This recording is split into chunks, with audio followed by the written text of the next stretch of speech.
Bien, bonjour à toutes et à tous. Je vais donc aujourd'hui poursuivre cette partie qui est donc la quatrième partie du cours éléments de sémantique lexicale et nous en sommes à l'avant-dernier chapitre de cette partie sur la question de à quoi sert l'unité lexicale.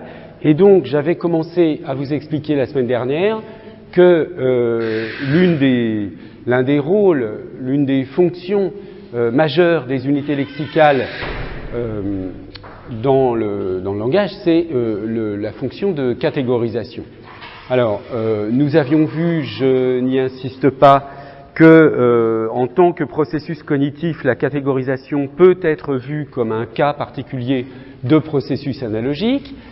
Nous avions commencer à définir la notion de catégorisation à partir de cette définition consistant à dire que catégoriser des choses, des êtres, des objets, des entités, n'importe quoi, c'est les traiter de la même manière, les mettre dans le même tas, comme dit cette définition, ou les appeler par le même nom, et c'est là que vous voyez le lien entre la catégorisation et la dénomination.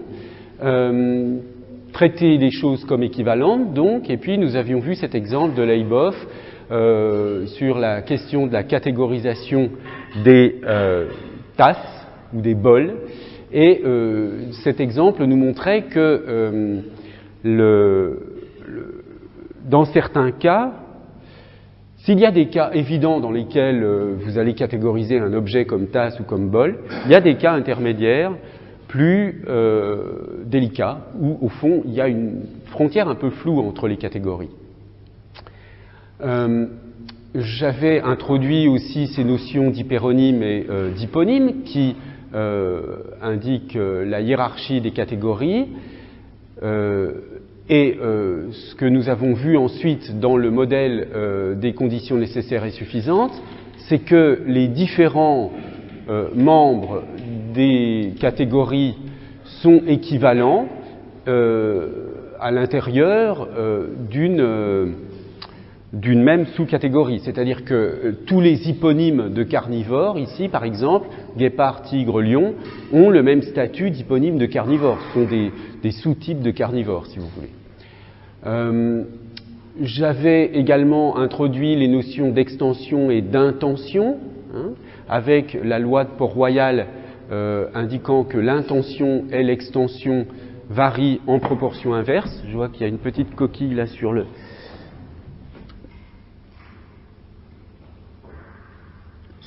PowerPoint que je vais corriger tout de suite. Voilà, l'intention et l'extension varient en proportion inverse. Et donc j'avais la semaine dernière présenté le premier modèle le plus classique, si vous voulez, de la description, de l'analyse, de la définition des catégories, qui est le modèle appelé des conditions nécessaires et suffisantes, en abrégé CNS, et donc avec cette idée que la catégorie est définie par des propriétés qui sont le dénominateur commun de tous les membres, d'accord ? Être membre d'une catégorie dans ce sens signifie posséder un certain nombre de propriétés que tous les membres possèdent. Autrement dit, si certaines propriétés ne sont pas possédées par un membre, eh bien il ne fait pas partie, par une entité, il n'est pas un membre de la catégorie. Et si vous avez un membre de la catégorie, il possède forcément les propriétés considérées. Alors on avait vu que dans des types de classification du type classification scientifique, on a recours à cette définition de la catégorie. Donc, les principes du modèle des conditions nécessaires et suffisantes sont les suivants. Les catégories sont des entités aux frontières strictement délimitées. L'appartenance à une catégorie l'appartenance d'une entité à une catégorie répond à une logique du vrai et du faux. Une entité appartient ou pas à une catégorie. Et puis, les membres d'une catégorie ont tous le même statut. Alors, la question sur laquelle je m'étais arrêté la semaine dernière est la suivante. il est certain que cette définition de la catégorisation répond d'une certaine façon à une intuition que nous avons sur les catégories et par ailleurs est utilisée explicitement, en particulier dans les descriptions scientifiques, dans les classifications scientifiques. Mais pour ce qui concerne le langage, qui est donc une aptitude naturelle de l'homme, hein, est-ce que ce modèle rend compte de notre aptitude naturelle à catégoriser?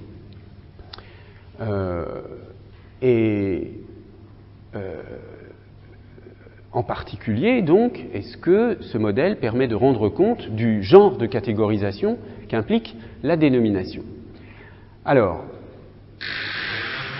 les choses que l'on peut constater immédiatement, et on l'a déjà vu d'ailleurs avec l'exemple des tasses et des bols, hein, c'est que dans la catégorisation ordinaire, j'oppose ici catégorisation ordinaire à un mode de catégorisation qui serait la catégorisation, disons, scientifique, pour dire ça simplement, mais catégorisation scientifique, ça signifie catégorisation selon le modèle des conditions nécessaires et suffisantes.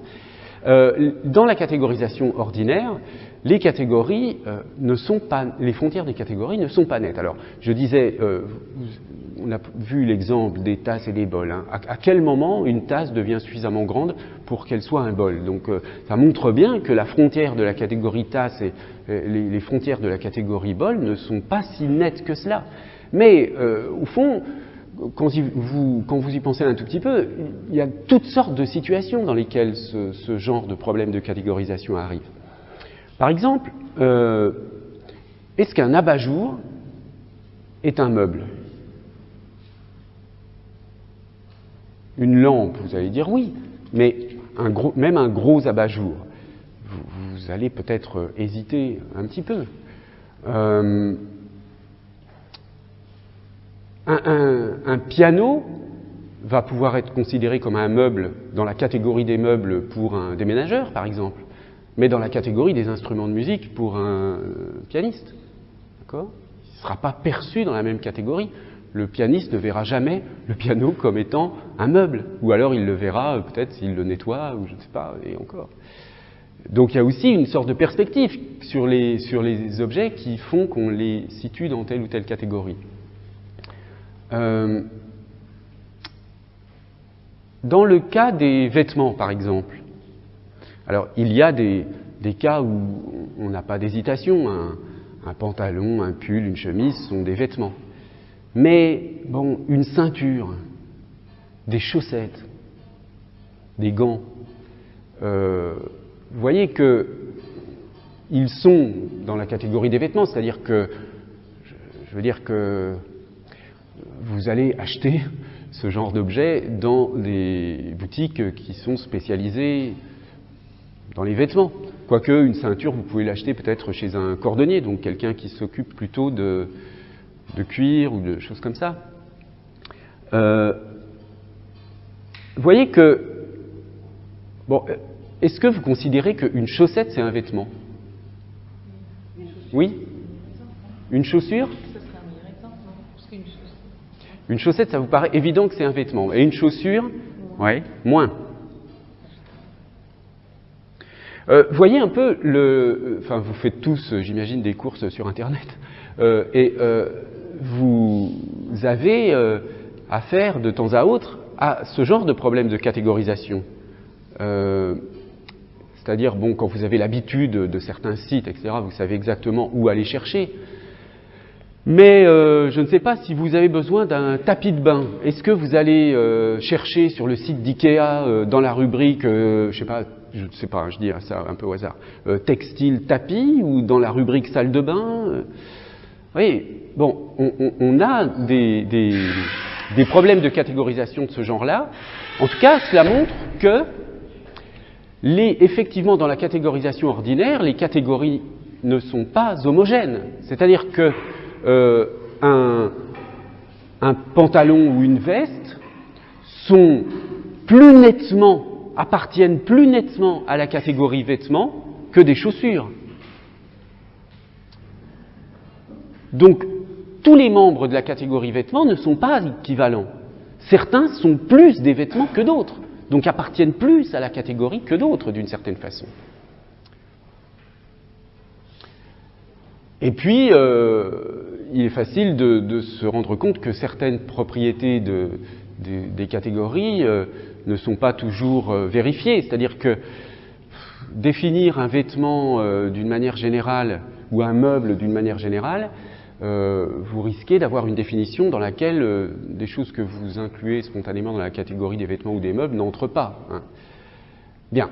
Alors, c'est pour cette raison, enfin, c'est, disons, pour répondre à cette insuffisance du modèle des conditions nécessaires et suffisantes, qu'a été élaborée la sémantique dite du prototype. Alors, cette sémantique du prototype, elle repose sur deux idées fondamentales. La notion de prototype d'une catégorie, qui est liée à l'idée que tous les membres ne sont pas équivalents et qu'il y a certains membres de la catégorie qui sont des membres. Dire que ce sont des prototypes, une autre façon de le formuler, ce serait dire que ce sont les membres par excellence de la catégorie, si vous voulez. Et puis, par ailleurs, une autre idée importante de la sémantique du prototype, c'est que tous les niveaux de la hiérarchie catégorielle ne sont pas équivalents.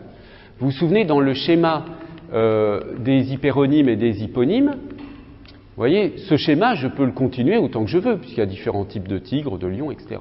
Et au fond, comme je vous le disais, la notion d'hyperonyme et d'hyponyme repose uniquement sur le fait que l'hyperonyme subsume l'hyponyme. Mais qualitativement, si vous voulez,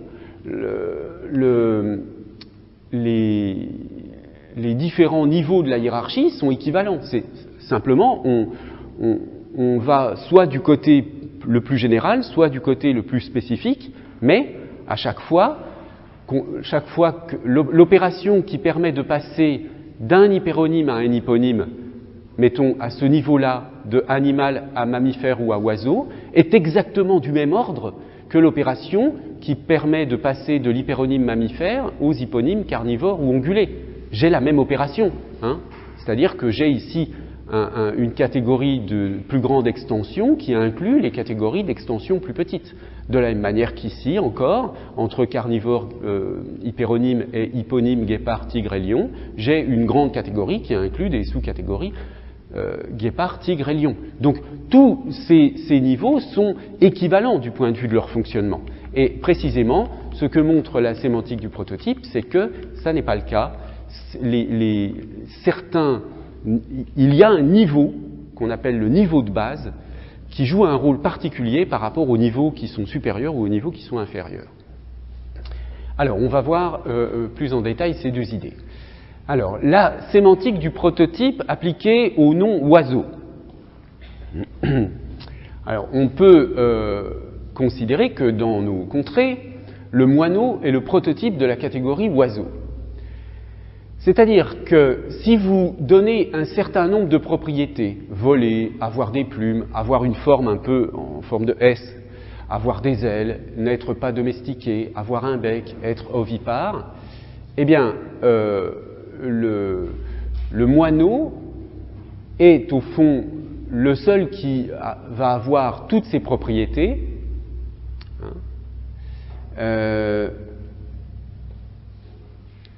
mais d'autres membres de la catégorie qui sont classés traditionnellement dans la catégorie oiseau n'ont pas toutes ces propriétés. Par exemple, le fait de voler. A priori, on pourrait dire, pour un enfant, un oiseau, ça vole. C'est vraiment une propriété fondamentale de l'oiseau. Mais voyez que tous les oiseaux que j'ai mis là autour, en dehors du moineau, aucun ne vole. D'accord ? Bon, avoir des plumes, manifestement, est-ce que le pingouin a des plumes? Je ne sais pas s'il a vraiment des plumes, le pingouin. Il faudrait vérifier, mais ça n'est pas sûr. Hein. Avoir des ailes, eh bien, tous les oiseaux n'ont pas des ailes. Bon, tous ont un bec ou sont ovipares, certes, mais si vous voulez, cette idée que on aurait une définition de oiseau qui s'appliquerait à l'ensemble des membres de la catégorie ne fonctionne pas à chaque fois. Tout dépend de la liste des catégories qu'on utilise, la liste des propriétés qu'on utilise. Alors, si j'utilise la catégorisation de type scientifique que je donnais la semaine dernière, un vertébré qui a des plumes, bon, ça marche à peu près. Mais voyez que, comme je vous le disais tout à l'heure, l'idée de voler pour un oiseau est tout de même une idée fondamentale. Je veux dire que l'idée de voler pour un oiseau est très couramment associée. Hein. Un oiseau, ça vole. Les métaphores poétiques qu'on utilise autour de l'oiseau sont presque toujours liées à l'idée que l'oiseau s'envole. Donc ça n'est pas le fait de voler pour un oiseau n'est pas une propriété scientifique. On ne peut pas définir tous les oiseaux par cette propriété, puisque certains ne volent pas. Mais dans le langage ordinaire, ça reste une propriété qui est associée au prototype d'oiseau. Donc on va définir l'oiseau à partir d'un prototype. Donc par exemple, dans une certaine région du monde, l'oiseau typique, c'est le moineau. Et l'appartenance à la catégorie va se définir par la plus ou moins grande ressemblance avec le prototype. Donc plus vous vous éloignez du prototype, plus vous êtes un membre frontière de la catégorie oiseau. Oui, vous aviez une remarque ? Parce que vous nous disiez il y a un instant que c'était une question de perspective. Oui. Je me rends compte que ovipare et qui a un bec, ça comprend tout le monde, oui. je vois bien. Donc ça serait plus une des catégorisations qu'il faudrait mettre en avant par oui. rapport à la propriété oiseau. Mais comme on est des êtres animaux aussi qui ne volons pas et qu'on a une espèce de fascination pour ça, peut-être que c'est pour ça qu'on met ça en premier lieu, alors que ça ne catégorise pas du tout. Oui, tout à fait. Alors, on peut s'interroger. Non, mais votre question est tout à fait justifiée, parce qu'après, on peut se dire, mais pourquoi on a retenu cette propriété de voler ? Enfin, pour moi, je pense que si. Enfin, il existe des protocoles expérimentaux de ce genre-là en psychologie cognitive. On vous donne un mot et on vous demande de noter le plus vite possible toutes sortes d'autres mots associés à ce mot. Donc je suis à peu près sûr que si on vous donne oiseau, la première chose que les gens écrivent associée à oiseau, c'est voler, plume, des choses comme ça. Bien, donc ça veut bien dire que ce mode de catégorisation, de toute façon, n'a rien à voir avec la catégorisation scientifique.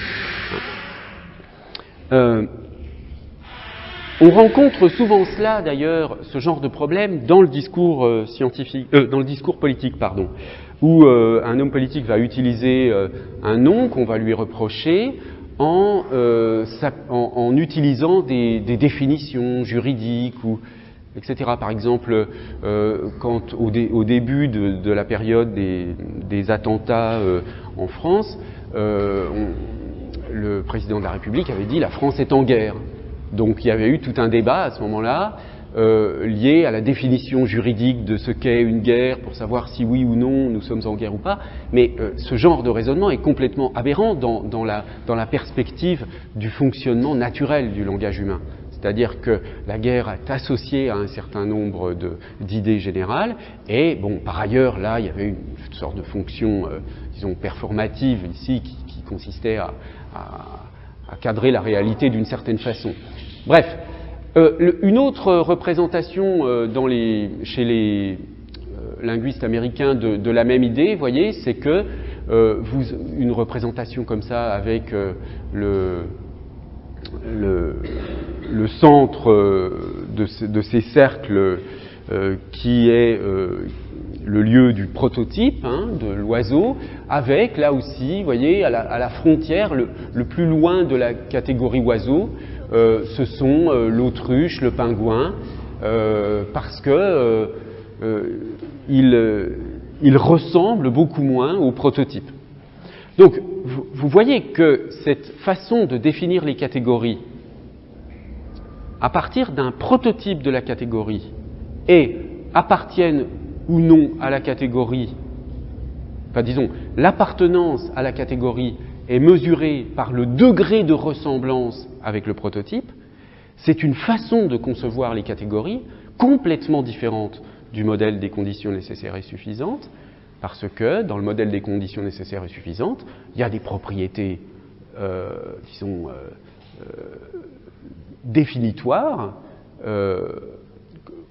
et qui signalent l'appartenance ou non d'une entité à une catégorie. Alors, je ne sais pas, par exemple, dans le domaine médical, vous voyez, la catégorisation dans le champ médical, c'est extrêmement important parce que ça veut dire que on catégorise la maladie, par exemple, que vous avez. Bon, alors il y a des cas sans doute très nets, hein, et les médecins apprennent un certain nombre de symptômes, etc., qui sont liés à des maladies, mais qui sont donc les cas les plus évidents. Mais vous savez bien qu'il y a toutes sortes de situations dans lesquelles une symptomatologie ne répond pas à une description habituelle, donc il faut procéder différemment. Mais il n'empêche que dans la sémiologie médicale, on est contraint de travailler avec, disons, un modèle de catégorisation du type conditions nécessaires et suffisantes. Je ne sais pas moi, votre médecin suspecte une maladie, vous allez faire comment on appelle ça, des analyses dans un laboratoire, des analyses, je sais pas, de sang par exemple. Et à partir de tel dosage de telle substance dans votre sang, ça veut dire que vous appartenez tout d'un coup à la catégorie de personnes qui souffrent de tels problèmes. Bien, donc ce modèle des conditions nécessaires et suffisantes, il est absolument indispensable dans certaines circonstances de la vie humaine, mais en tout cas, il ne reflète pas le mode de catégorisation du langage ordinaire. Vous voyez, une autre représentation ici avec le kiwi, et puis là, un animal qui sort complètement de la catégorie, et à nouveau un genre de moineau qui va être le centre de la catégorie, et le pingouin, le kiwi ou l'autruche qui sont des membres très très périphériques de la catégorie. Donc tous les membres ne sont pas équivalents. Dans la conception des catégories selon le modèle des conditions nécessaires et suffisantes, un oiseau est un oiseau, point. Tous les oiseaux sont oiseaux au même titre. On ne prend pas du tout en considération ce fait que pour nous, êtres humains, un certain type d'oiseau représente une sorte de modèle de l'oiseau, le prototype. Alors, un autre exemple à partir des meubles. Hein. Vous voyez que là, c'est quelque chose qui a été testé selon un protocole de type psychologie cognitive. À partir donc on demande aux gens de donner des listes de meubles. Et ce qui apparaît toujours en premier, ce sont les chaises, les canapés, tables, mais plutôt le meuble prototypique, c'est la chaise, vous voyez. Et puis, éloigné de la catégorie de meubles, plutôt à la périphérie, le réfrigérateur, la télévision. D'accord ? Alors, toutes ces, je vais y revenir, mais tous ces travaux sur la catégorisation ont été inaugurés par Eleanor Roche, une américaine, donc dans les années 70, donc vous voyez que ça n'est pas tout jeune comme type de théorisation, mais aujourd'hui ça fait partie, si vous voulez, de la façon habituelle de penser les catégories. Alors, je disais, deuxième caractéristique du modèle des conditions nécessaires et suffisantes, le fait que tous les niveaux dans la catégorie ne sont pas sur le même plan. Alors, Roche a montré qu'il y avait 3 niveaux importants, de part et d'autre d'un niveau de base, qui est donc le niveau, je vais le détailler un peu plus dans un instant, mais pour le formuler en première approximation, le niveau le plus naturel de la catégorisation. Le niveau le plus naturel.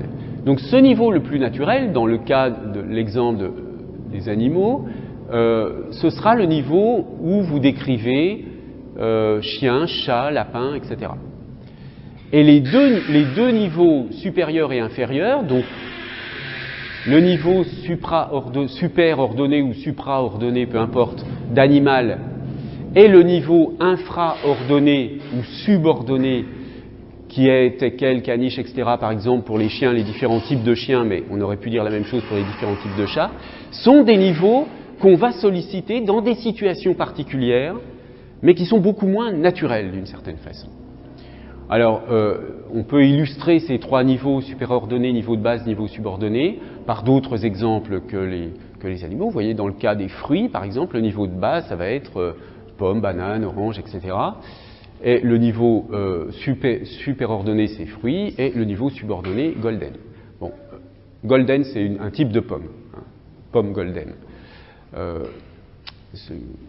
Et puis pour les meubles, vous voyez, le niveau superordonné, c'est meubles. Les noms correspondants au niveau de base, ce sera chaise, table, canapé, etc. Et puis le niveau subordonné, c'est le niveau qui est en dessous, par exemple, une chaise pliante. Alors, voici comment Kléber, qui a écrit un livre intéressant sur la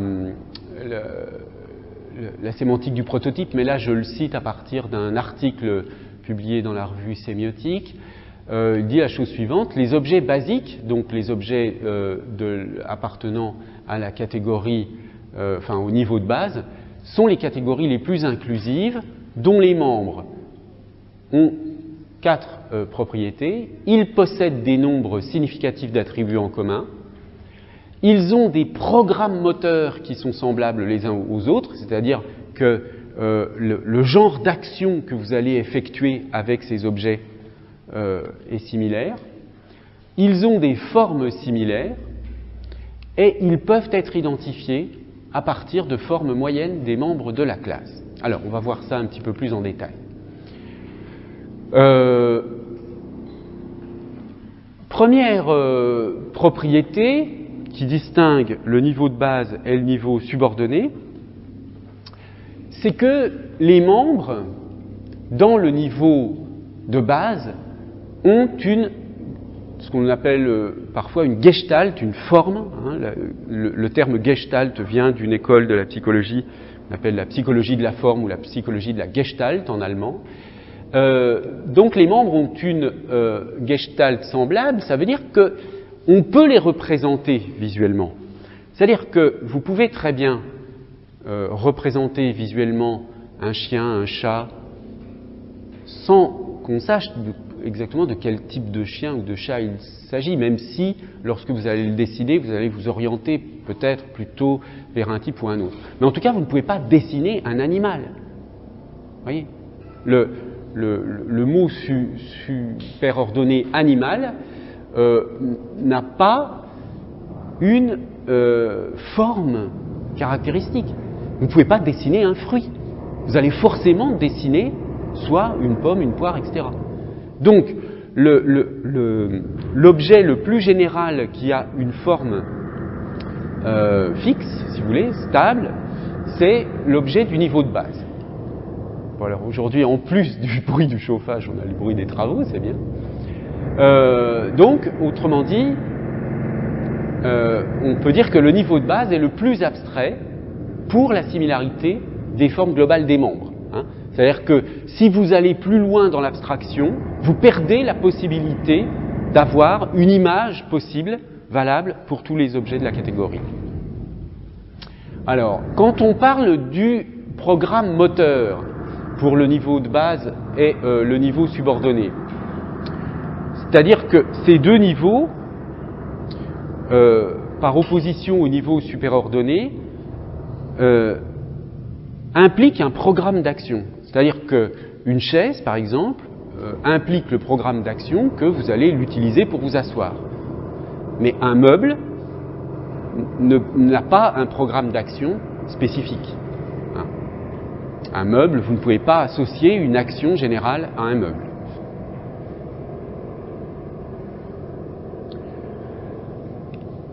Troisième caractéristique, le niveau de base est le plus rapidement identifié, c'est la dénomination préférée et il est appris le plus tôt par les enfants. Les enfants acquièrent le lexique plus tôt enfin plus précocement pour le niveau de base que pour les autres niveaux. Et puis c'est la dénomination préférée, c'est-à-dire que lorsque vous montrez des images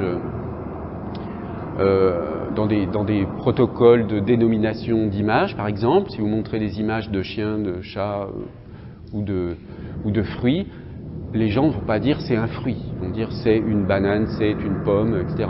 Ils ne vont pas dire c'est un teckel, ils vont dire c'est un chien, d'accord, en général. Bon, et puis le niveau de base est neutre, c'est-à-dire que si on utilise une unité lexicale d'un niveau supérieur ou inférieur, eh bien, il faut une justification contextuelle. Alors, je vais illustrer ça avec un exemple d'un auteur aussi assez connu sur les questions de sémantique, qui est Bierska. Alors, on peut lire le passage, si vous voulez. Dans une histoire de deux chiens, un caniche et un épagnol, on pourrait référer de façon répétée à chacun des deux chiens en utilisant le terme de sa catégorie sous-générique, c'est-à-dire caniche ou épagnol. Donc elle dit sous-générique là où on a dit auparavant subordonné. Donc plutôt que le terme du genre général, Volk-Genus, chien, afin de distinguer les référents l'un de l'autre. Mais dans une histoire, donc ça c'est si on a une histoire avec deux chiens, on va dire peut-être à un moment, l'épagnol a fait ça et le caniche a fait ça. Mais si on a une histoire avec un seul chien, par exemple un épagnol, on n'a aucune raison en fait de le nommer épagnol régulièrement plutôt que chien. Le terme épagnol, quand il est employé, véhicule le trait différent sur certains points de ce qu'on pourrait imaginer en voulant imaginer un chien. En d'autres termes, quand il est employé, le terme souligne le caractère spécial du référent.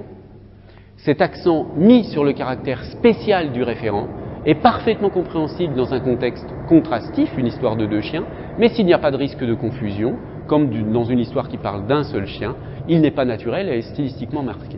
Donc, vous voyez que le niveau de base, la dénomination du niveau de base, l'unité lexicale correspondant au niveau de base, est celle qui est le plus naturellement utilisée, sauf quand on a contextuellement un besoin particulier de dénomination qui exige d'entrer dans une catégorie subordonnée. Alors, une autre présentation que j'emprunte ici, vous pouvez retrouver, il y a un cours assez intéressant de Pachery sur ce site, vous pourrez jeter un coup d'œil si vous voulez, mais je reprends un certain nombre d'éléments qu'il indique là. Le niveau de base, donc, c'est le niveau le plus élevé auquel les membres d'une catégorie ont une forme générale semblable, c'est ce qu'on a vu. C'est le niveau le plus élevé auquel une unique image mentale peut résumer la catégorie. On a également vu ce point. C'est le niveau le plus élevé auquel les actions motrices semblables sont utilisées par les sujets dans leurs interactions avec les membres de la catégorie. Donc ça, c'est ce qu'on a vu tout à l'heure en parlant de programme moteur. C'est le niveau où les gens identifient le plus rapidement l'appartenance catégorielle. Donc à chaque fois, vous voyez, le niveau le plus élevé auquel, ça signifie que si vous allez à un niveau encore plus élevé, c'est-à-dire au niveau superordonné, vous perdez ces propriétés. Mais vous pouvez avoir ces propriétés-là dans les niveaux subordonnés. D'accord ? Comprenez bien, hein, c'est-à-dire que l'idée qu'il y a une forme générale semblable, ça ne marche pas seulement pour le niveau de base, ça marche aussi pour les niveaux subordonnés. Hein. Les teckels ont tous une image semblable, etc., etc. Alors ensuite, ce sont des noms correspondant à ce niveau de catégorisation qui sont le plus couramment utilisés pour désigner les membres de la catégorie, on l'a vu aussi. C'est le premier niveau nommé et compris par les enfants, c'est le premier niveau à entrer dans le lexique d'une langue, c'est le niveau où les noms sont les plus courts, c'est le niveau auquel les noms sont utilisés dans des contextes neutres, c'est le niveau auquel la plus grande partie de nos connaissances sont représentées et attachées. Donc vous voyez que ce que synthétise ici Pachery correspond bien à ce que nous avons vu jusqu'à présent. Il y a deux informations supplémentaires. C'est l'idée que à ce niveau-là, les noms sont les plus courts. Alors on comprend bien que si ce niveau de base est le plus utilisé, du point de vue de la fonctionnalité linguistique, si vous voulez, d'un point de vue fonctionnaliste, il est assez naturel que ces noms soient aussi assez courts, puisqu'ils sont très fréquents. Donc,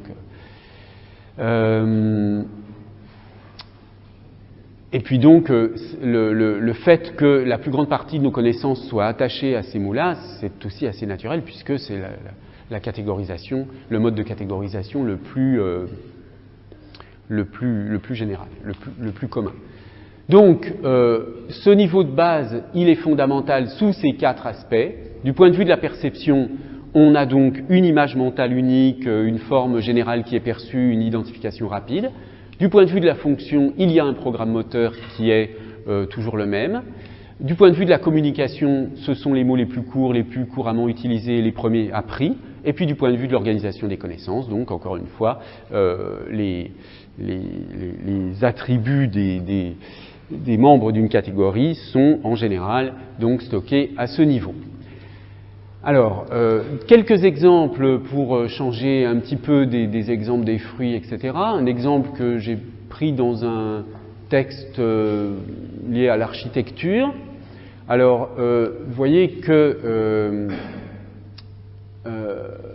vous avez les 3 niveaux, le niveau surordonné, mais vous voyez que la dénomination varie, mais ça veut dire exactement la même chose, hein, supraordonné, superordonné, surordonné, et puis subordonné, et le niveau de base. Donc, pour l'exemple, les exemples proposés, donc on va avoir au niveau superordonné la notion de milieu urbain, au niveau de base la notion de ville, et puis au niveau subordonné une ville particulière. Deuxième exemple qui est donné par les auteurs, là, un monument religieux correspondra à une description correspondant à un niveau superordonné. L'église va correspondre au niveau de base, et puis une église particulière va correspondre au niveau subordonné, hein, église Saint-Jean-Baptiste. Donc, vous voyez qu'on a des caractérisations ici, avec l'idée qu'on a quelque chose de très abstrait lorsqu'on est au niveau superordonné. Vous voyez, ils ont très bien compris les idées générales de la sémantique du prototype. Ils disent que c'est le dernier niveau où on peut décrire un élément d'une manière concrète. Hein, c'est une autre façon de formuler l'idée qu'il y a une gestalt accessible à ce niveau-là. Et puis, au niveau subordonné, la description d'un élément particulier.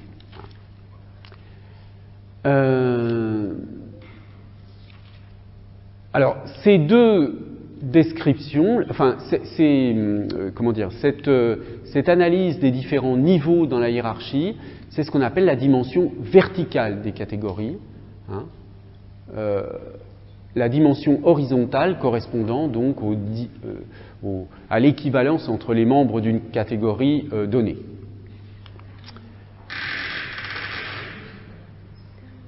Alors, ça on l'a déjà vu. En résumé, donc, si je résume les thèses principales de la sémantique du prototype à partir donc de ce livre de Kléber que je vous conseille pour ceux d'entre vous qui s'intéressent à ce sujet, c'est une introduction en français la plus, disons, la meilleure dont on dispose aujourd'hui. La catégorie, donc, dans sa définition, selon la sémantique du prototype, a une structure interne prototypique, donc, c'est-à-dire que c'est le prototype qui caractérise la structure de la catégorie. Deuxième point, le degré de représentativité d'un exemplaire correspond à son degré d'appartenance à la catégorie. C'est-à-dire que vous n'avez plus seulement des entités qui appartiennent ou pas à une catégorie, mais il y a l'idée de degré d'appartenance à une catégorie. Ensuite, les frontières de la catégorie sont floues. Quatrième caractéristique qui vient de Wittgenstein, hein, les membres d'une catégorie sont regroupés par une ressemblance de famille et non par des propriétés communes à tous les membres. L'idée de ressemblance de famille, très grossièrement, ça signifie que certaines catégories sont possédées par certains éléments, mais pas nécessairement toutes. Donc, il y a l'exemple typique qu'on reprend toujours à partir de Wittgenstein pour cette notion de ressemblance de famille, c'est l'exemple de la catégorie des jeux. Qu'est-ce que c'est qu'un jeu? Alors vous voyez bien que c'est très difficile d'avoir une définition générale pour un jeu qui va intégrer les jeux comme les sports, enfin je sais pas, le football, le basket, etc. Et puis les jeux de société, les jeux d'échecs, etc. Des jeux que vous pouvez faire seul ou pas. Je veux dire, il y a des jeux, on ne peut pas dire que c'est une activité avec plusieurs personnes, puisqu'il y a des jeux qui se jouent seuls. Donc on peut avoir un certain nombre de caractéristiques avec des prototypes de jeux selon certaines situations ou certaines cultures, mais on n'aura pas des propriétés communes pour tous les membres. Les différents membres de la catégorie des jeux se ressemblent par certaines propriétés en commun, mais pas toutes. Par exemple, vous allez avoir des jeux qui se jouent seuls et d'autres qui impliquent qu'on joue à plusieurs. Donc cette propriété, par exemple, que le jeu associe plusieurs personnes, enfin implique plusieurs personnes, ça n'est pas une propriété partagée par tous les membres de la catégorie jeu, etc., etc. Cinquième caractéristique, l'appartenance à une catégorie s'effectue sur la base du degré de similarité avec le prototype. Donc avec cette notion de similarité, vous retrouvez d'une certaine façon l'idée d'analogie qui est liée à la catégorisation. Et enfin, la catégorisation s'effectue d'une manière globale, pas analytique. C'est-à-dire que spontanément, vous percevez un objet comme étant membre d'une catégorie. J'ai déjà décrit les choses sous cet angle-là. Quand vous êtes face à un objet, dans une situation, disons, normale, vous n'êtes pas là à observer toutes les propriétés de l'objet considéré pour vous demander dans quelle catégorie il appartient. La catégorisation, elle se fait globalement d'une manière assez automatique. Alors, c'est donc la catégorisation, je vous l'ai dit déjà la semaine dernière, une opération, un processus fondamental de la cognition humaine. L'idée qu'elle entrave l'accès à la singularité sans l'éliminer pour autant, je vous l'ai déjà exposé. Et on peut relever cette citation de Lakoff, extraite d'un livre qui a été, disons, le premier livre en psychologie cognitive sur la question des catégories. Alors vous voyez le titre Women, Fire and Dangerous Things. Donc les femmes, le feu et des choses dangereuses, parce qu'il y a une langue qui étudie Lakoff dans laquelle il y a un nom pour une catégorie qui regroupe ces trois types de choses, enfin, ou d'êtres. Bref, il dit la chose suivante: sans la capacité de catégoriser, nous ne pourrions pas fonctionner du tout, que ce soit dans le monde physique ou dans nos vies sociales ou intellectuelles. La catégorisation est vraiment une propriété fondamentale de la cognition humaine. Alors, seulement, dans les langues, alors autant le problème de la catégorisation du point de vue, disons, psychologique est relativement clair, dans les langues, le problème le phénomène de la catégorisation linguistique est compliqué par la polysémie. Parce que, alors, on a vu donc que si on s'intéresse ici à la question de la catégorisation, c'est parce que c'est la fonction première des unités lexicales. Les mots nous servent à catégoriser le monde. Les unités lexicales nous permettent de catégoriser le monde. Bien. Mais vous savez bien que les unités lexicales n'ont pas toujours le même sens. C'est-à-dire qu'une même unité lexicale peut avoir plusieurs significations. C'est donc le phénomène de la polysémie.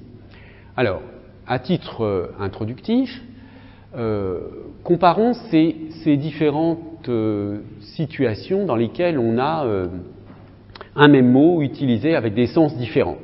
Alors, vous avez ici être défendu par un avocat, manger un avocat. Donc, on a deux signifiants qui ont des signifiés complètement différents. Manger une pêche, Donc le fruit, la pêche, se fendre la pêche, donc c'est une expression en français qui veut dire rire à gorge déployée. Se fendre la pêche, c'est rire très fort. Aller à la pêche, c'est-à-dire aller pêcher des poissons, d'accord? Donc là aussi, j'ai 3 fois le mot pêche, mais avec des significations différentes. Un bouton de rose, c'est vous voyez ce que c'est, un bouton de rose pour les étudiants étrangers, je le précise, c'est la fleur de la rose qui n'a pas encore, qui n'a pas encore éclos, qui ne s'est pas encore ouverte. Hein. C'est la rose qui n'a pas encore fini de s'ouvrir. Un bouton de fièvre, bon, sens dermatologique. Recoudre un bouton, donc un bouton de vêtement. Un bouton d'une sonnerie, vous appuyez pour sonner. Un bouton de porte, c'est un terme qu'on utilise parfois pour une poignée de porte, parce qu'il y a des portes qui ont plutôt des sortes de boules en guise de poignée. Donc on parle parfois d'un bouton de porte. Bien, alors, dans toutes ces situations, on a bien un mot qui a des significations, un même mot qui a des significations différentes. Alors, vous voyez que ça nous pose un problème en termes de catégorisation. Quelle catégorie véhicule le mot avocat si j'ai ces 2 emplois-là? Quelle catégorie véhicule le nom bouton si j'ai tous ces emplois-là du mot bouton? Alors, évidemment, dans toutes ces situations où on a un même signifiant pour plusieurs signifiés, j'ai 2 types de phénomènes différents. Quand je considère le mot avocat, les 2 signifiés du mot avocat, avocat le fruit ou avocat homme de loi, n'ont évidemment absolument aucun rapport entre eux. Alors, dans ce cas-là, on parle d'homonymie. Dans le cas du mot pêche, c'est un peu plus compliqué parce qu'il est clair que ces 2 significations-là, 1 et 2, et puis la signification 3, l'idée de pêcher, n'ont aucune relation entre eux. Hein. L'idée d'aller à la pêche et l'idée de manger une pêche, on est aussi dans une situation d'homonymie. Il n'y a pas de relation entre l'action de pêcher et le fruit, la pêche. Alors, en revanche, il y a un rapport entre le signifié 1 et le signifié 2, parce que l'expression se fendre la pêche renvoie à l'idée que la pêche est une métaphore de la tête, et se fendre la pêche, c'est quand on ouvre la bouche pour rire très fort, c'est comme si on ouvrait le fruit, la pêche. Bien. Dans le cas de bouton, évidemment, j'ai quelque chose de complètement différent, parce que les 5 sens considérés, le bourgeon peut avancer dans le cas de bouton de rose, le problème dermatologique dans le cas de bouton de fièvre, le cas de bouton de vêtement, etc. Dans tous ces cas, j'ai un lien avec le signifié numéro 1, qui est l'idée qu'on a une forme qui a qui est une sorte de petite boule. D'accord ? Je précise que les boutons à l'origine n'étaient pas plats, mais étaient des petites boules pour attacher les vêtements. Hein. Donc, dans toutes ces situations, bien que le sens soit complètement différent, on a de la polysémie et plus de l'homonymie. Donc, très simplement, on peut représenter la différence entre l'homonymie et la polysémie de la façon suivante. Dans le cas de l'homonymie, avocat ou pêche, tout au moins quand on considère pêcher au sens de prendre des poissons et la pêche au sens du fruit, vous avez 2 signifiés complètement distincts, donc sans point commun pour un même signifiant, tandis que dans le cas de la polysémie, vous avez 2 signifiés distincts, certes. Un bouton de rose, ça n'est pas la même chose qu'un bouton de vêtement, mais malgré tout, ces 2 signifiés ont un point d'intersection. Ils ont une similarité. Alors, dans le cas de l'homonymie, je le précise, hein, vous avez plusieurs types d'homonymie. Alors, l'exemple qu'on a vu, c'est le cas des homonymes homophones homographes. C'est-à-dire qu'ils signifient la même chose, ils ne signifient pas la même chose, mais vous avez un même signifiant à la fois oral et graphique pour les différents signifiés. Mais vous avez des homonymes homophones non homographes, par exemple un conte au sens de un conte de fées, un conte au sens de la comptabilité, et puis un conte au sens d'un titre de noblesse. Eh bien là, évidemment, vous avez des homonymes du point de vue sonore, hein, du point de vue oral, mais vous avez des unités lexicales qui sont hétérographes, hein, elles ne s'écrivent pas de la même façon. Et puis vous avez le cas d'homonymes homographes non homophones, donc qui peuvent poser un problème à la lecture, mais pas à l'oral. Hein.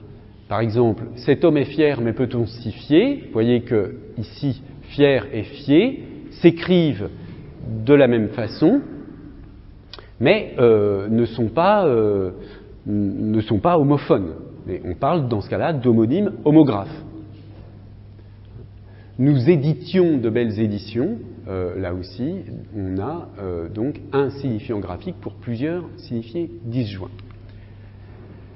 Alors, ce qui distingue les homonymes du cas de la polysémie, c'est que les homonymes, typiquement, ont des étymons distincts.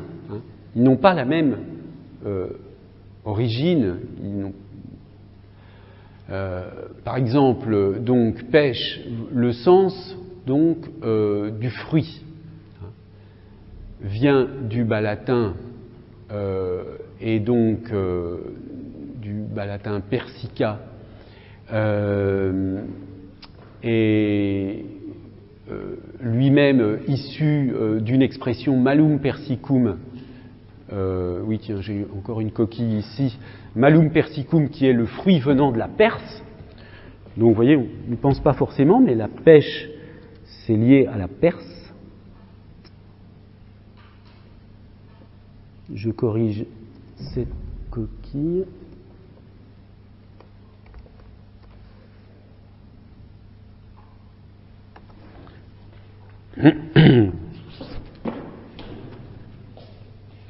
Alors que pêche au sens de l'action de pêcher vient du latin populaire piscare, hein, de piscis, poisson. Donc dans un cas, vous avez un mot qui vient de la Perse et l'autre qui vient de poisson. Donc, pas du tout de confusion possible. Pour avocat, bon, advocatus, le latin, qui donc est le participe passé substantivé de advocare appelé, tandis que l'avocat, le fruit, est un emprunt à l'origine à l'espagnol, d'accord, qui est donc qui est à l'origine un emprunt à une langue du Mexique, le nahuatl, une langue des Aztèques, qui est passée à l'espagnol et ensuite qui est arrivée en France. Donc aucun rapport entre l'avocat homme de loi et l'avocat fruit. Donc vous voyez que l'homonyme, c'est au fond le hasard de l'évolution phonétique qui a fait que deux mots complètement différents ont fini par avoir le même signifiant. Et c'est pour cette raison que leurs signifiés n'ont aucun lien. Alors que dans le cas du mot polysémique, vous avez un seul étymon, hein, qui est là, donc j'ai pris la partie étymologique du TLFI, de l'article du TLFI sur Bouton. Et vous voyez l'émergence en fonction des différentes époques, des différents sens. Le mot vient du verbe bouter qui a disparu en français, qu'on trouve, vous savez, dans cette vieille expression bouter hors de France, c'est-à-dire repousser hors de France les envahisseurs. Et le bouton, c'est la chose qui pousse, hein, donc, et à l'origine, c'est le bourgeon. Et puis ensuite, petit à petit, donc, une pièce qui sert à fermer un vêtement, une petite boule qui sert à saisir des objets, le bouton qui sert à pousser une porte, une petite tumeur qui se forme sur la peau, etc., etc. Donc historiquement, on a des dérivations à partir, enfin des dérivations, des évolutions sémantiques à partir d'un seul et même étymon. Alors, la polysémie de boutons telle qu'elle est représentée, alors très simplifiée, hein, l'article du Trésor de la langue française est beaucoup plus long, mais c'est simplement pour vous montrer comment on a donc une seule entrée à bouton. Hein, alors que pour avocat ou pour pêche, vous n'allez pas avoir, je ne l'ai pas recopié ici, mais pour avocat, vous avez deux entrées avocat différents. Vous n'avez pas les différents sens de avocat à l'intérieur d'une seule entrée avocat. Alors que là, vous avez une seule entrée bouton qui est classée selon les emplois, donc en biologie, dans le domaine de l'habillement et ensuite par analogie les emplois techniques.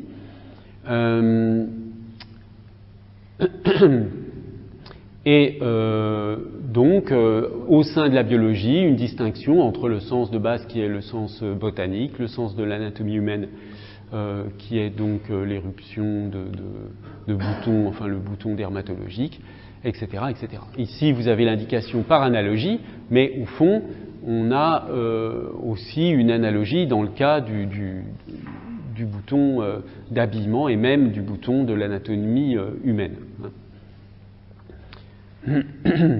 Alors ici, on a une présentation, la présentation de la polysémie d'un mot dépend des dictionnaires.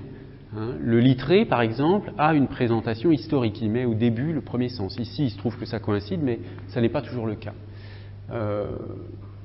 On pourrait s'attendre, mais à ma connaissance, ça n'existe pas encore parce que c'est quand même assez difficile à faire, mais bon, en général, c'est le choix quand même que font les dictionnaires, que les sens les plus fréquents, les plus usuellement utilisés apparaissent en premier.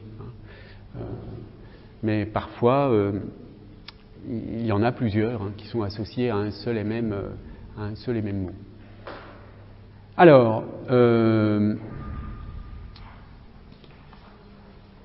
bien. Alors, avant de continuer sur ce point, je vous propose donc, comme toujours, de faire une pause de 5-10 minutes.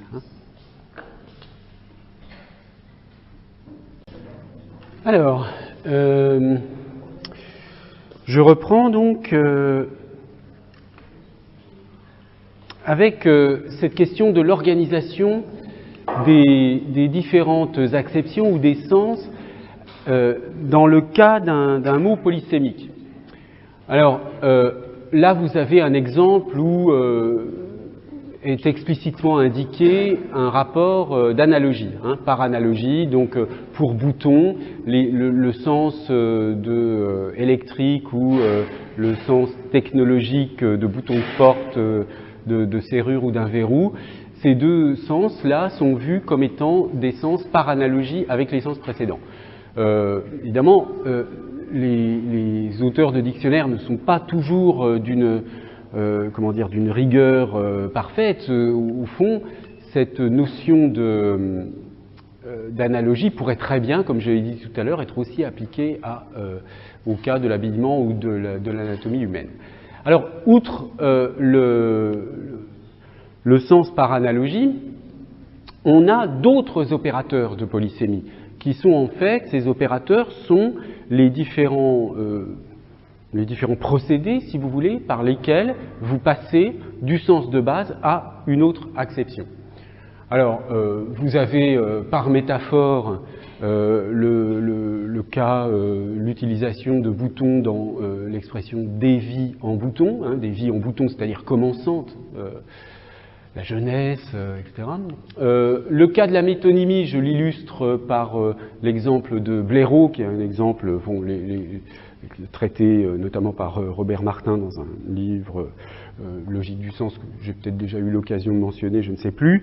Donc Blaireau, pourquoi ? Parce que ce qu'on nomme un blaireau, mais qu'on utilise peut-être moins maintenant, ce qui est un pinceau pour mettre de la mousse à raser, un genre de pinceau pour se raser. À l'origine, il est fait en poil de blaireau. Donc, on nomme l'objet à partir d'une de ses parties. D'accord ? Ici, donc, blaireau, en tant que, si vous voulez, l'entrée du dictionnaire blaireau au sens d'animal va aussi comprendre, par métonymie, blaireau au sens de l'objet qui sert à se raser. Par extension de sens, c'est le quatrième grand opérateur de polysémie, minute ou panier. Bon, prenons minute. Une minute, normalement, c'est 60 secondes. D'accord ? C'est le sens de base du mot minute. Mais si vous dites à quelqu'un « Attends, je reviens dans 2 minutes », évidemment que minute signifie non plus espace de temps de 30 secondes, mais petite durée. D'accord ? Donc, le sens est plus large, moins précis, c'est donc une extension de sens. Pour la restriction de sens, eh bien, c'est homme, on a déjà vu cet exemple, mais quand vous prenez le sens de base de être humain, et que vous passez de être humain versus animal, lorsque vous passez de être humain versus animal à être humain mâle de sexe masculin, vous avez une restriction de sens. Donc, ces 5 opérateurs, métaphore, analogie, métonymie, extension de sens, restriction de sens, sont les principaux, enfin, opérateurs de polysémie. Alors,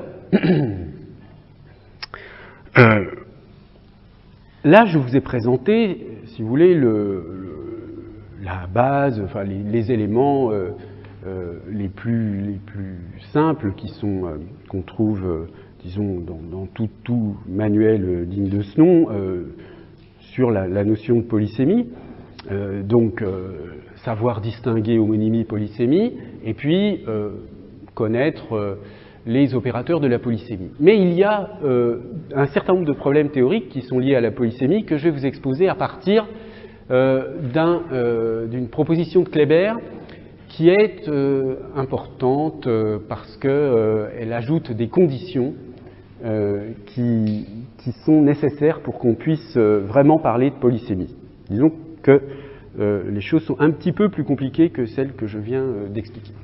Alors, ce qu'on a vu, c'est qu'il y a 2 caractéristiques de base pour la polysémie, c'est qu'il faut qu'il y ait 2 sens différents pour une même unité lexicale, c'est-à-dire 2 signifiés différents pour un même signifiant, et que par ailleurs, ces sens doivent être reliés entre eux. S'il n'y a pas la deuxième condition, on est dans l'homonymie, d'accord ? Je n'y reviens pas. Maintenant, il y a d'autres conditions à remplir. Il faut d'une part que les sens soient disjoints, autrement dit non unifiables, on va voir dans quel sens, c'est-à-dire ne pouvant pas être dérivés d'un seul et même sens général, donc c'est une condition que Kléber nomme de non-unifiabilité. Et puis par ailleurs, ces sens doivent vraiment être liés à l'unité lexicale et pas à des variations sémantiques dues au contexte, c'est ce qu'il appelle la condition de robustesse. Alors, voyons ces 2 propriétés. Et tout d'abord, donc, la propriété de non-unifiabilité. Alors, cette non-unifiabilité, elle se décline selon différents aspects. Hein. Il y a une non-unifiabilité catégorielle, vériconditionnelle, de lecture ou sémantique, qui se recoupent tous les uns les autres, hein, qui sont tous tous ces aspects sont des aspects d'un seul et même phénomène, mais pris dans des perspectives différentes. Alors, prenons d'abord la non-unifiabilité catégorielle. Dans le cas de la polysémie, il ne doit pas y avoir une catégorie générale qui subsume les catégories dénommées par les différentes acceptions du mot polysémique.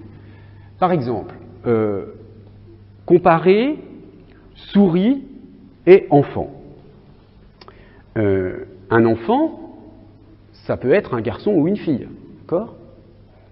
Alors, est-ce qu'on va parler de polysémie pour enfant, parce que le même mot correspond à 2 catégories différentes. Lorsque on dit ici que, vous voyez que je présuppose là une équivalence entre le fait qu'un mot ait différentes acceptions, qu'un même mot ait plusieurs sens, et le fait qu'il renvoie à plusieurs catégories. c'est évident. Tout à l'heure, je ne l'ai pas dit, mais je le dis là très explicitement, c'était un peu, pour moi, évident, mais peut-être qu'il faut que je le précise bien. Lorsque vous reconsidérez la polysémie de bouton, chaque sens du mot bouton renvoie à une catégorie différente. Hein. Je veux dire, le bouton porte, c'est une catégorie d'objets différente du bouton dermatologique. D'accord ? Donc, chaque acception renvoie à une catégorie différente. C'est pour cette raison qu'on s'intéresse à ce problème, parce que, évidemment, ça complique l'opération de catégorisation véhiculée par les unités lexicales. Bon, donc, dans le cas de enfant qui peut signifier garçon ou fille, j'ai bien deux catégories différentes véhiculées par un même mot. Comme pour souris, qui peut désigner l'animal souris ou la souris d'ordinateur. D'accord ? Mais dans un cas, j'ai polysémie, dans l'autre, je ne l'ai pas. Pourquoi ? Eh bien, je vais bien avoir une polysémie dans le cas de souris, souris animale, souris ordinateur. Pourquoi ?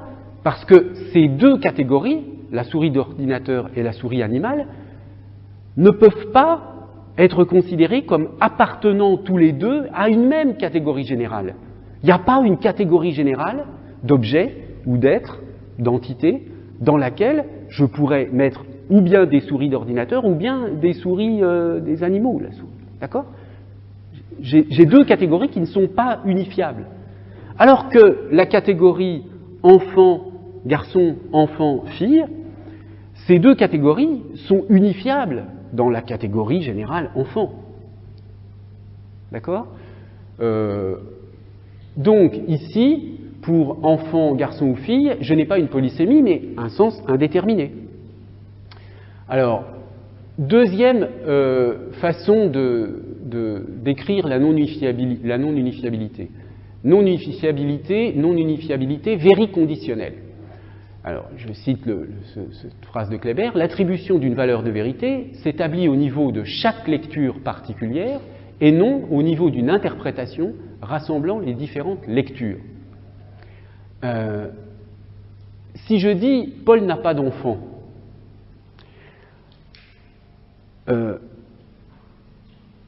Paul n'a pas d'enfant, si Paul a soit un garçon, soit une fille, l'énoncé est faux. D'accord ? Mais si je dis « Paul n'a pas de souris », ce sera vrai si Paul a ou bien une souris animale ou bien une souris ordinateur. D'accord ? Donc, la vérité de cet énoncé « Paul n'a pas de souris » ne peut se déterminer qu'à partir d'une interprétation ciblée sur l'un des deux sens du mot souris. Tandis que la phrase « Paul n'a pas d'enfant » a des conditions de vérité qui ne dépendent pas du fait qu'il s'agisse d'un enfant garçon ou d'un enfant fille. Donc là, l'attribution de la valeur de vérité se fait bien au niveau d'une interprétation qui rassemble les deux lectures. Paul n'a pas d'enfant, c'est-à-dire ni garçon ni fille. Alors, la non-unifiabilité de lecture, c'est simplement qu'en cas d'ambiguïté, on ne peut pas unifier les deux lectures. Si vous dites Paul voudrait un enfant, bon, a priori, ça signifie soit un garçon, soit une fille. Mais Paul voudrait une souris, pour pouvoir comprendre cette phrase, pour pouvoir interpréter cette phrase, et il faut savoir exactement s'il parle soit d'une souris animale, soit d'une souris ordinateur. Sinon, ça n'a pas de sens. Et puis, non-unifiabilité sémantique, qui rejoint vraiment, mais alors au plan sémantique cette fois-ci, pas au plan catégoriel, la première idée, c'est qu'il n'y a pas de sens abstrait qui rassemble les différentes lectures de l'unité lexicale polysémique. Par exemple, dans le cas, c'est un autre exemple, là, dans le cas de quartier, on ne peut pas définir quartier par partie de, parce que ça marche pour dire quartier de viande, quartier d'une ville, le quartier des femmes, mais on ne peut pas dire, pour dire la partie d'un livre ou la partie d'une symphonie, le quartier d'un livre ou le quartier d'une symphonie. Donc là aussi, il va bien y avoir polysémie dans le cas de quartier, parce qu'on ne peut pas donc rassembler au plan cette fois-ci sémantique et pas au plan conceptuel, les différentes lectures de l'unité polysémique dans un seul sens général. Alors, un test qui peut être utilisé, c'est le fait qu'on ne puisse pas coordonner, dans certains cas, deux adjectifs qui renvoient à deux acceptions du même mot. Par exemple, le veau, là, au sens soit de l'animal le veau, soit de la viande de veau. En tant qu'animal, il peut être considéré comme rapide. En tant que viande, il peut être considéré comme tendre. Mais voyez que la non-unifiabilité fait que vous ne pouvez pas dire que ce veau est rapide et tendre.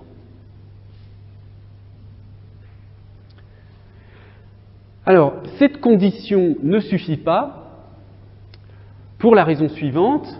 Je prends cet exemple qui a été souvent commenté. L'omelette est partie sans payer. Alors, qu'est-ce que ça veut dire? C'est, faut imaginer une situation dans un restaurant où un des clients a pris une omelette et il n'a pas payé, mais simplement les serveurs, comme ils ne connaissent pas le nom de ce restaurant et qu'ils trouvent un moyen de le nommer en disant l'omelette est partie sans payer, c'est une façon de dire l'homme qui a pris une omelette est parti sans payer. Mais on a cette possibilité en français de dire l'omelette est partie sans payer. Bon. Alors, évidemment, omelette, ici, désigne un être humain, une personne. Mais omelette désigne aussi, bien sûr, une préparation à base d'œufs, etc. Est-ce que je peux parler de polysémie dans ce cas-là? J'ai bien un même mot qui a deux sens différents. Est-ce que c'est de la polysémie? Bon, intuitivement, vous sentez bien que non. Alors pourquoi? Eh bien, parce qu'il n'y a pas cette condition de robustesse, cette deuxième condition de robustesse. Cette condition de robustesse, elle implique, d'une part, que la source des différentes lectures soit bien l'unité lexicale. Alors, c'est cela qui va distinguer la polysémie des locutions figées. Alors là, j'ai repris cet exemple, mais ce n'est pas un très bon exemple parce que c'est un objet technique que tout le monde ne connaît pas. Arbre à cames. Alors, un arbre à cames, c'est une pièce en mécanique. Est-ce que quelqu'un serait capable, alors je m'adresse aux garçons bien sûr, est-ce que quelqu'un est capable de dire ce que c'est qu'un arbre à cames plus précisément? Oui, c'est ça, c'est une pièce mécanique qui permet d'entraîner les roues dans un moteur. Bon, bref, passons, peu importe, on n'a pas besoin de détails. Mais en fait, si vous voulez, vous ne pouvez pas considérer que le sens de arbre dans arbre à cames est dérivé, est un des sens possibles du mot arbre. C'est quand même une forme standard. Oui, d'accord, mais vous ne pouvez pas intégrer en tant que variation polysémique, ça va être de la motivation de l'unité lexicale, mais on ne peut pas l'intégrer. C'est comme si vous mettiez, si vous considériez que cordon bleu, au sens, je reprends toujours cet exemple, au sens de cuisinière, était un des sens de cordon. C'est pas possible, d'accord? Bon, et puis vous avez une distinction entre la polysémie lexicale et la polysémie qui va être régulière ou systématique au sens la polysémie entre guillemets, régulière ou systématique, au sens où vous avez en discours la possibilité de construire une métonymie de ce type-là, l'omelette est partie sans payer, c'est-à-dire de désigner un client de restaurant par la nourriture ou la boisson qu'il a prise. Ça, c'est une propriété générale que ça marche avec l'omelette, mais ça pourrait marcher avec le rôti de bœuf, ça pourrait marcher évidemment avec n'importe quoi. Mais on voit bien que c'est une propriété, cette possibilité de désigner quelqu'un par métonymie, elle n'est pas attachée à l'unité lexicale elle-même. Ça n'est pas une propriété de l'unité lexicale, c'est une propriété plus générale liée à un contexte dans lequel vous pouvez utiliser une métonymie. Donc, le sens d'omelette au sens de client, évidemment, ne va pas être prévu dans le dictionnaire. On ne peut pas considérer que ça fait partie de la polysémie de l'unité lexicale. Et puis, enfin, il faut préciser que les lectures multiples, c'est un autre aspect de l'unité, de la robustesse, les lectures multiples existent bien au niveau de l'unité lexicale. C'est-à-dire que c'est là où on va distinguer la polysémie des sens figurés en discours. Alors, par exemple, vous prenez ce vers de Rimbaud « Je me suis baigné dans le poème de la mer », autrement dit une métaphorisation. Enfin, on peut comprendre cela en disant qu'il y a la mer est un poème, d'accord ? Une métaphorisation de la mer comme poème.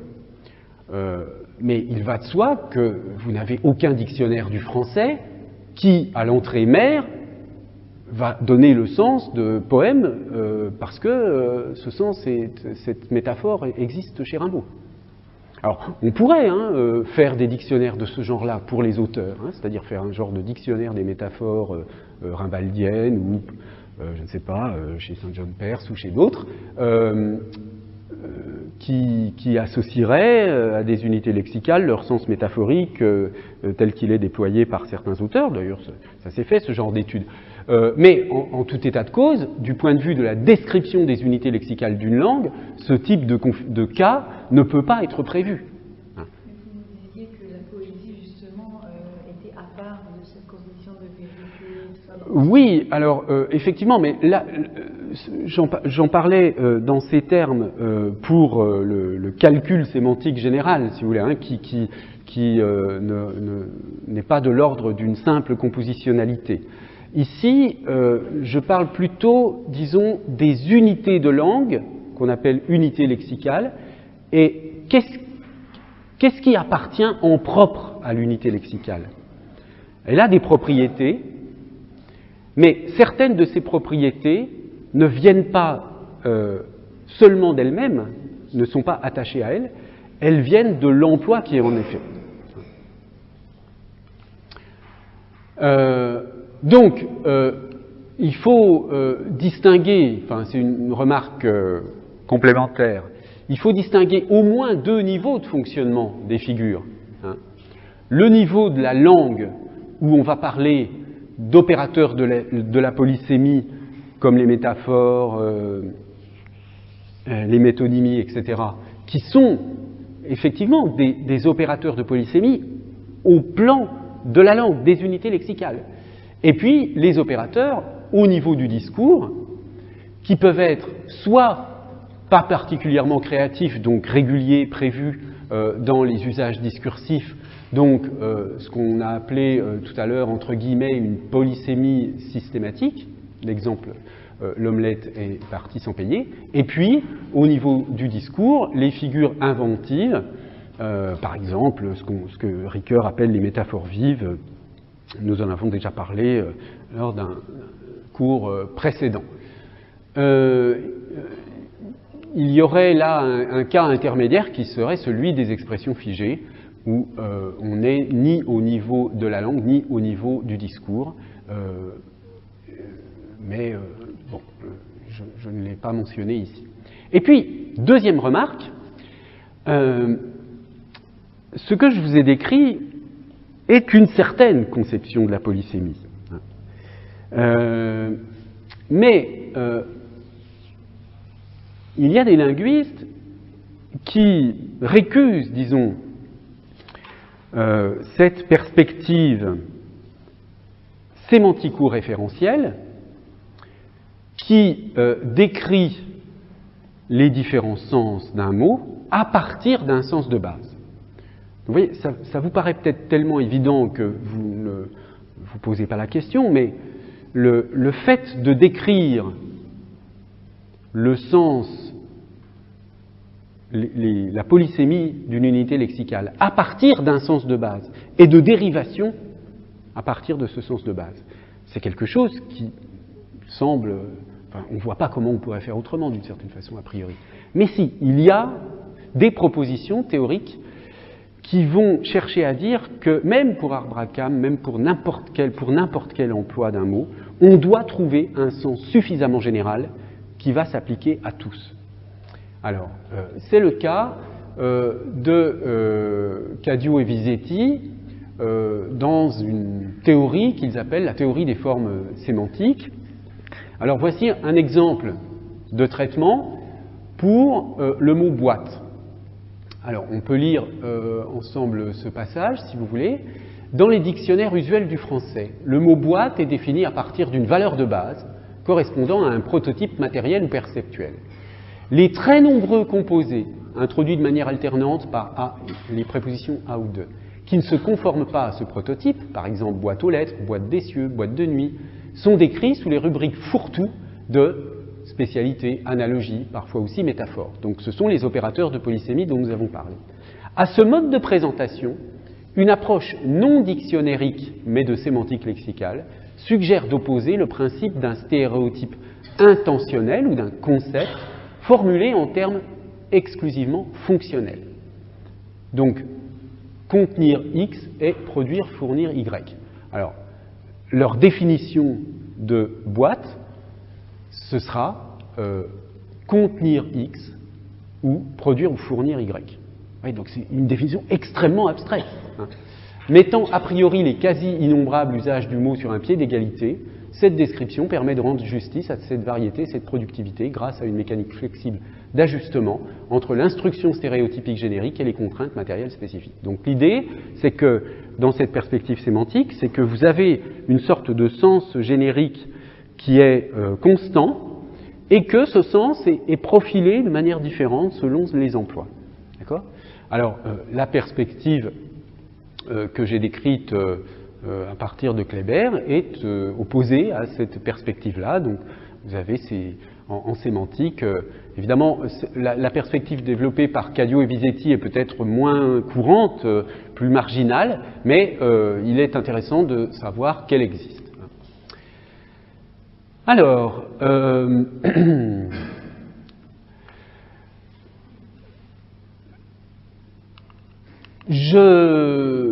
j'ai donc terminé là avec l'examen de la polysémie, cette partie sur à quoi sert une unité lexicale.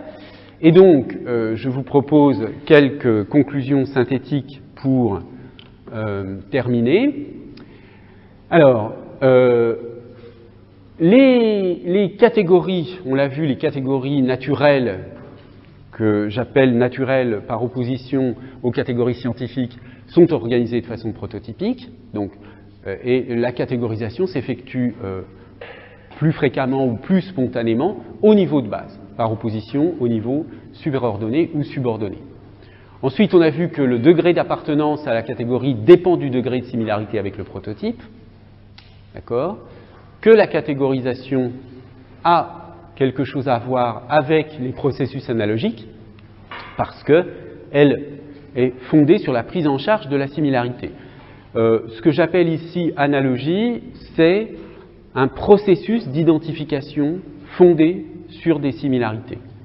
Je fais une distinction, mais ça, ce n'est pas l'objet de ce cours d'en parler, je développe ça plutôt dans les cours de master, que, disons, l'idée, c'est qu'il faut distinguer similarité et analogie, que la similarité, ce sont des propriétés qui font disons, la similarité peut être définie comme par l'existence, disons, de propriétés communes entre des éléments, hein, des entités, des choses, des structures sont considérées comme similaires si elles ont des propriétés communes, et à partir de cette similarité, vous pouvez effectuer un processus d'analogie, c'est-à-dire d'identification de ces choses qui sont similaires.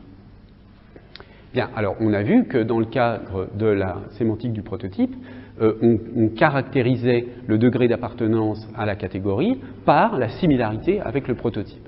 Donc il y a quelque chose, il y a un rapport avec la notion d'analogie. Les mots dénominatifs, les unités lexicales qui sont des dénominations, donc pas j'exclus là les noms propres, hein, qui ont un autre type de rôle. Les mots dénominatifs renvoient à des catégories. Hein, je le rappelle, lorsque vous prenez un nom propre, alors vous pouvez le transformer en catégorie, mais quelqu'un me posait, je crois, la question la semaine dernière, est-ce qu'un prénom renvoie à une catégorie, hein, Pierre, Paul, Jean? Alors, a priori non. Hein, c'est-à-dire que si c'était une catégorie, ça voudrait dire que toutes les personnes qui se nomment Pierre auraient des propriétés en commun. Alors, évidemment, si vous avez une croyance dans le fait que, vous savez, on vend parfois des petites cartes postales où on vous donne les caractéristiques psychologiques associées à un prénom. Bon, alors, oui, si vous croyez à ce genre de choses et que si vous pensez que toutes les personnes qui se nomment d'une certaine façon ont des propriétés en commun, vous pourrez dire, ah bah oui, lui c'est bien un Pierre, hein, au sens où il aura les propriétés psychologiques associées à ce prénom. Mais bon, en dehors de cette perspective, a priori, un nom propre renvoie à un individu et pas à une catégorie. Autrement dit, vous ne pouvez pas déduire des propriétés à partir de ce nom. Enfin, je le dis rapidement, oui. Oui, c'est vrai, vous avez raison. Il y a un certain nombre d'informations sur le genre, sur la nationalité peut-être. Hein. Il y a des prénoms qui sont associés à certaines cultures. C'est vrai qu'il y a un certain nombre d'informations. Hein. Donc, ce que je dis là est une simplification, mais vous voyez bien que la description va s'arrêter très vite. Hein. C'est-à-dire qu'on va avoir des propriétés, quelques propriétés de la personne dénommée, mais on n'aura pas des propriétés au sens où, lorsque vous dites chaise, table, etc., vous utilisez des dénominations de ce genre, vous avez une catégorie d'objets et vous savez quelles sont les propriétés que doivent posséder ces objets pour appartenir à cette catégorie. Pour aller plus loin, on pourrait même dire, pour contester, parce que ce que je vous explique là sur la distinction entre les dénominations correspondant aux noms propres, enfin, justement, non, pardon, les unités lexicales constituées de noms propres et qui en principe ne sont pas des dénominations, et les unités lexicales composées de noms communs qui, elles, renvoient à des dénominations, c'est, si vous voulez, l'idée standard développée en linguistique, mais c'est vrai que la linguistique des noms propres a un petit peu progressé. On pourrait même dire que certains noms propres sont associés à une connaissance, je ne sais pas moi, si vous prenez des gens, je sais pas, un nom de milliardaire connu, si vous savez que telle personne se nomme avec le même nom de famille que ce milliardaire, vous allez générer des propriétés, vous dire ah oui, c'est sans doute une personne riche, etc. etc. Hein. Donc il y a bien quand même des propriétés associées.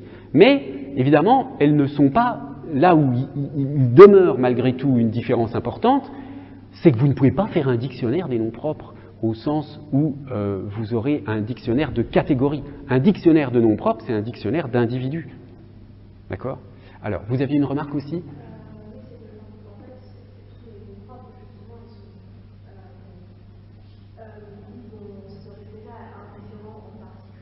Oui. Et du coup,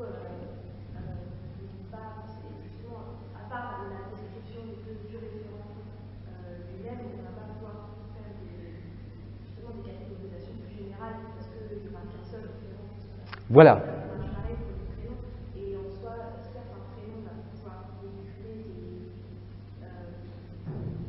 des connotations qu'on associe avec eux, par exemple, la personne qui le porte sous sa nationalité, mais après, ces connotations-là restent quelque part proportionnelles parce qu'un prénom français peut être interprété par quelqu'un qui est américain ou qui est anglais, chinois. Oui. Oui, bien sûr. Non, vous pensez peut-être, effectivement, il y a cet exemple en France, en tout cas, jusqu'à il y a quelques années, de types de prénoms du type Kevin ou Dylan, qui sont typiquement des prénoms en tout cas pour les instits en général, d'enfants dits compliqués, etc. Parce que correspondent à des choix dans des structures familiales particulières, etc. Donc il peut y avoir des représentations associées. Mais il y a un autre phénomène que j'avais signalé, c'est que, vous vous souvenez, on avait pris les exemples du type le Mozart de la pizza, etc. Donc on peut aussi fabriquer des catégories à partir de noms propres. Bien, ces remarques sont intéressantes parce que on peut garder à l'esprit l'idée qu'il y a quand même une différence fondamentale entre les dénominations d'unités lexicales de noms communs et les propriétés des unités lexicales composées de noms propres, mais au fond, cette opposition, elle n'est pas si nette que les grammaires ou les manuels de sémantique veulent parfois nous le laisser croire.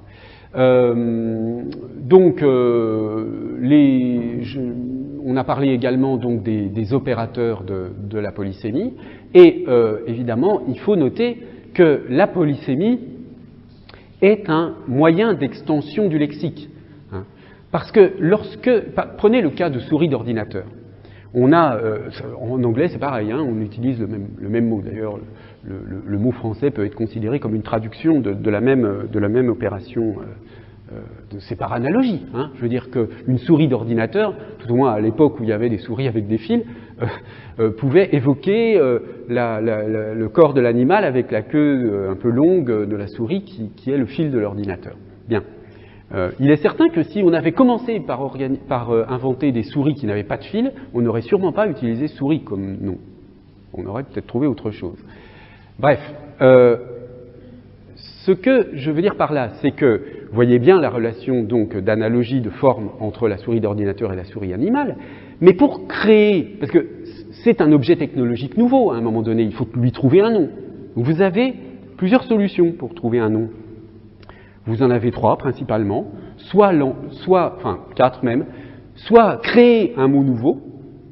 Bon, mais évidemment c'est compliqué parce qu'il faut apprendre un mot nouveau, soit un emprunt, prendre un mot d'une langue étrangère. Hein, dans le vocabulaire de l'informatique, en français, en tout cas, il y a beaucoup de mots qui sont empruntés à l'anglais.